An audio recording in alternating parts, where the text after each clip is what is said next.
There's a new DJI Osmo Action camera. You're joking. Not another one? I'm afraid so. And in my continuing mission to bankrupt myself with photography gear, I thought I would upgrade from the Action 4.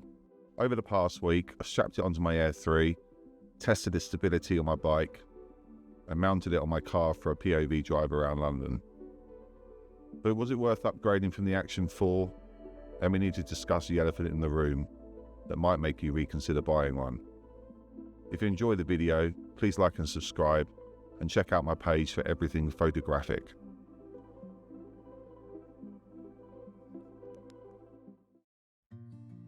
Welcome back and thanks for joining me. Back on the bike, but I've upgraded to an electric pedal assist because I'm getting old and fatter by the day. In the first part of this video, I'm going to list the upgrades and changes from the Action 4 to the 6, then give a comparison on each mode. I have timestamped each feature in case you need them. In terms of form factor, the 6 is slightly larger but not that noticeable. The back screen is larger with less bezels, which is never a bad thing. And the front screen has also had an upgrade, but much more so. You might have also noticed there's no case for the Action 6. I will explain why in a bit. The lens is now an f2 to f4, the first variable aperture lens on the Osmo series.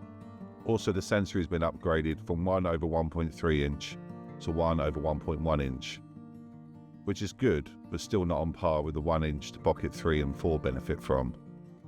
The 6 also comes with 50 GB built-in storage, which is a welcomed addition and seems to be becoming more and more common with DJI products.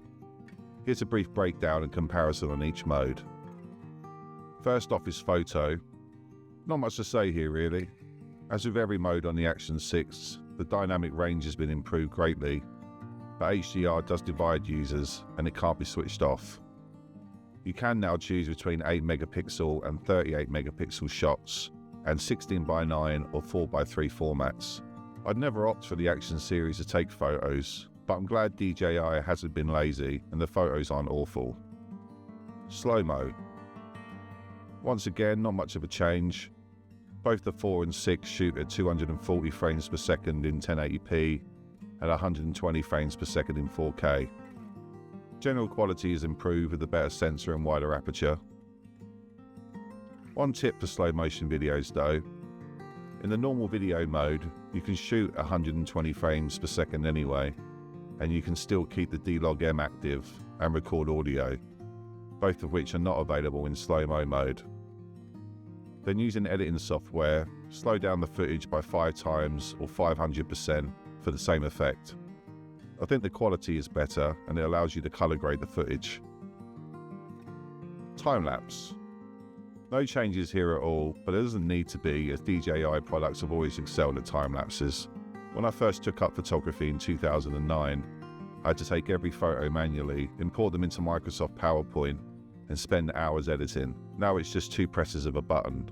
Thank God. Portrait mode. With the new square sensor, there's no need to rotate the camera to shoot in portrait. A nice touch and will no doubt become standard in all DJI products over time. Subject tracking.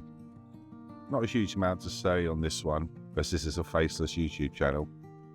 But if you're willing to sacrifice down to 2.7K on the resolution, you can now have subject tracking, which I guess is useful for vloggers and is present on most other DJI products. Video mode. My biggest gripe with the Action 4 was its lack of sufficient dynamic range. This made clips captured in woodlands or direct sunlight look harsh and noticeably different to the Pocket 3 and Air 3. There has been a massive improvement on the Action 6, especially when shooting in D-Log-M and edited in post. This means less anxiety when switching between different lighting situations and matching footage up with other DJI products.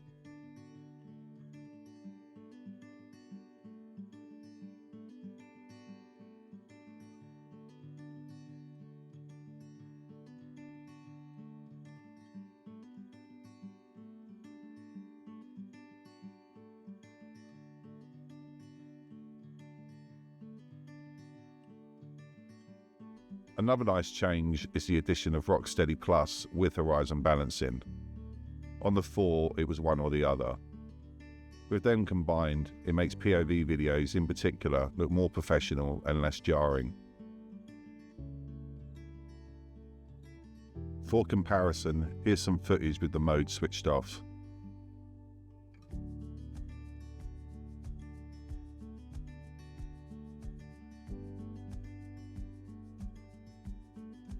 What about if you find a random mount adapter online and want to mount your Action 6 to the Air 3? Picked this up a few months back, and the Action 4 looked okay, but it did struggle at times.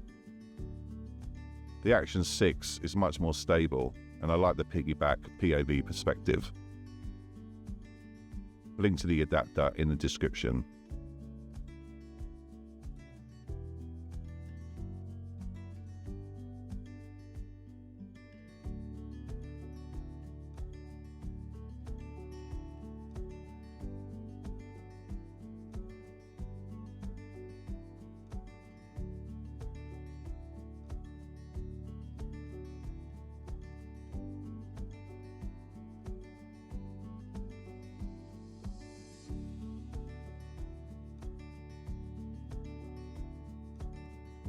Overall, the video quality is a big upgrade over the Action 4.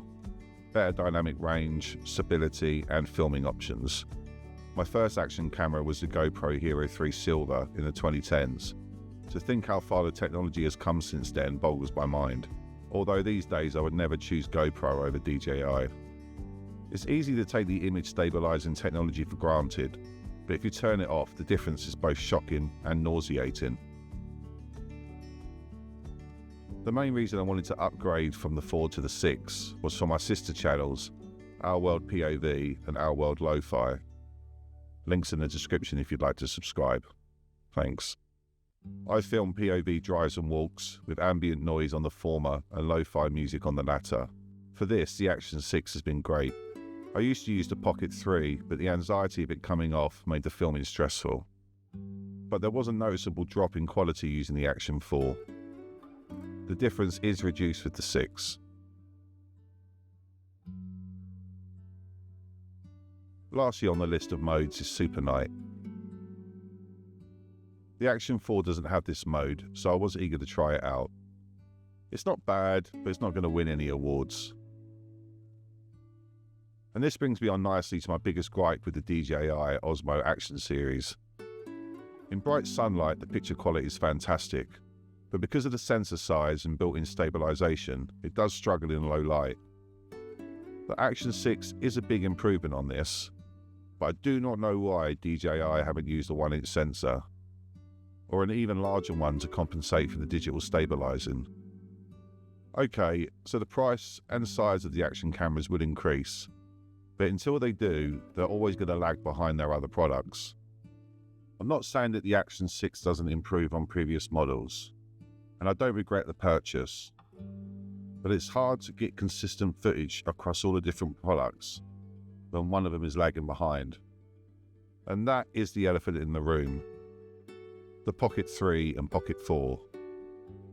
I've owned the 3 for a while now, and it's utterly astounding. It's not waterproof or built for harsh environments, but I've taken many risks with it on my travels because I know it will perform and capture the best footage possible. Whereas with the Action cameras, there's always an anxiety watching back the footage. I don't have this issue with the Pocket 3 or the Air 3. So to conclude, was it worth the upgrade? 100%. For the price, the technology is fantastic. I just wish they would make the Action cameras excel, not just survive. I just look forward to the day where you can use every product across the range and keep the pictures looking consistent. But maybe that's just wishful thinking. Do you agree with my perspective with the Pocket versus the Action cameras? Any questions or comments, please leave them below. Thanks for watching, and I'll catch you on the next one.